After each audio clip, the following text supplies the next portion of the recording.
Basta mga kaboxing, this is Boy Kalawang TV. So napag-alaman pala natin mga idol na akala natin nakuha na ni Chris Eubank Jr. ang tamang timbang sa official weigh-in nila kanina ni Conor Ben. Yun pala mga idol, ayon po dito sa kakapasok-pasok lang na balita, dahil daw sa sumobra na 6 na libra, itong si Chris Eubank Jr. pinagmumulta pala ng kampo ni Conor Ben ng $500,000 bilang unprofessional ni Chris Eubank Jr. sa pagkuha nito ng tamang timbang kanina sa kanilang naganap na official weigh-in.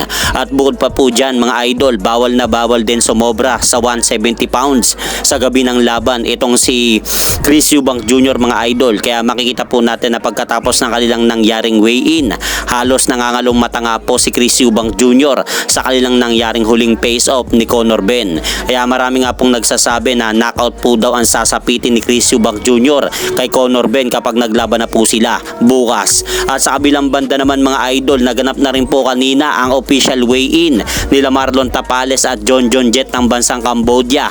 At sa kanila nga po naganap na official weigh-in kanina, tumimbang nga po ang Cambodian boxer na si John Jet sa timbangan ng 121.2 pounds. Habang tumimbang naman po si Marlon Tapales ng kapares na timbang na makakalaban ito para bukas na si John Jet ng 121.2 pounds. At nakataya nga po para sa magaganap na laban na yan ang titulong WBC International Super Bantamweight Silver Title.